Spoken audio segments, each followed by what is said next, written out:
I talked about the benefits of calorie restriction. Well, the greatest caloric restriction is no calories at all.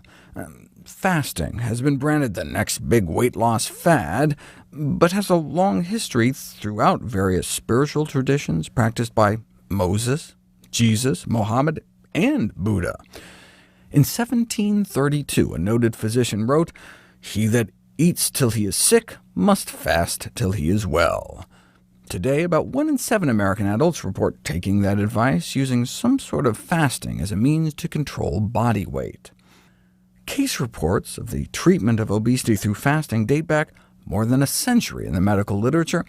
In 1915, 2 Harvard docs indelicately described 2 extraordinarily fat women, one of whom was a, quote, veritable pork barrel. Their success led them to conclude that, quote, moderate periods of starvation constitute a perfectly safe, harmless, and effective method for reducing the weight of those suffering from obesity, unquote. The longest recorded fast, published in 1973, made it into the Guinness Book of World Records. To reach his ideal body weight, a 27-year-old man fasted for 382 days straight, losing 276 pounds, and managed to keep nearly all of it off. He was given vitamin and mineral supplements so he wouldn't die, but no calories for more than a year. In their acknowledgments, the researchers thanked him for his cheerful cooperation and steadfast application to the task of achieving a normal physique. A U.S. Air Force study of about 20 individuals, at least 100 pounds overweight, most unable to lose weight on previous diets, were fasted for as long as 84 days. 9 dropped out of the study, but the 16 who remained were unequivocally successful at losing between 40 and 100 pounds. In the first few days, subjects were noted losing as much as 4 pounds a day, and that was mostly water weight as the body starts to adapt. But after a few weeks, they were steadily losing about a pound of mostly straight fat a day. The investigator described their starvation program as a dramatic and exciting treatment for obesity. Of course, the single most successful diet for weight loss, namely no diet at all, is also the single least sustainable. What other diet can cure morbid obesity in a matter of months, but practically be guaranteed to kill you within a year if you stick with it? The reason diets don't work, almost by definition, is that people go on them, and then they go off of them. Permanent weight loss is only achieved through permanent lifestyle change. So what's the point of fasting if you're just going to go back to your regular diet and gain it all right back? Fasting proponents cite the psychological benefit of realigning people's perceptions and motivation. Some individuals have resigned themselves to the belief that weight loss for them is somehow impossible. They may think they're just made differently in some way, and no matter what they do, the pounds don't come off. But the rapid, unequivocal weight loss during fasting demonstrates to them that with a large enough change in eating habits, it's not just possible, but inevitable. This morale boost may then embolden them to make better food choices once they resume eating.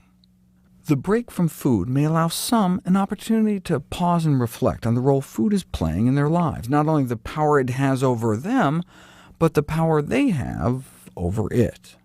In a fasting study entitled Correction and Control of Intractable Obesity, a person's personality was described as changing from one of desperation with abandonment of hope to that of an eager extrovert full of plans for a promising future. She realized that her weight was within her own power to control. They concluded, this highly intellectual social worker has been returned to a full degree of exceptional usefulness.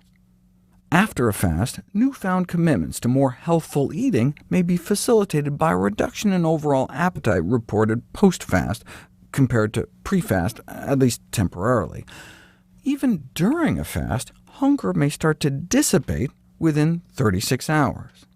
So challenging people's delusions about their exceptionality to the laws of physics with a period of total fasting may seem barbaric, but in reality this method of weight reduction is remarkably well tolerated by obese patients.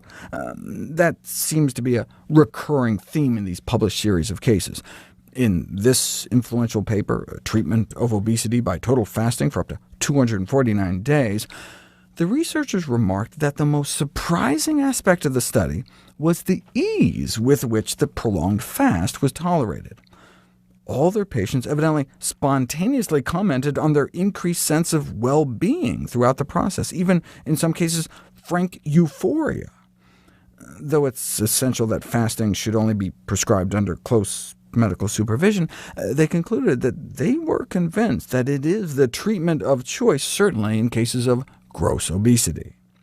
Fasting for a day can make people irritable, moody, and distracted, but a few days in, many report feeling clear, elated, and alert, even euphoric. This may be in part due to the significant rise in endorphins that accompanies fasting. Mood enhancement during fasting is thought to perhaps represent an adaptive survival mechanism to motivate the search for food. This positive outlook towards the future may then facilitate the behavioral change necessary to lock in some of the weight loss benefits. But is that what happens? Is it actually effective over the long term? And I'm sure you saw titles like this flash by. Is it even safe? We'll find out next.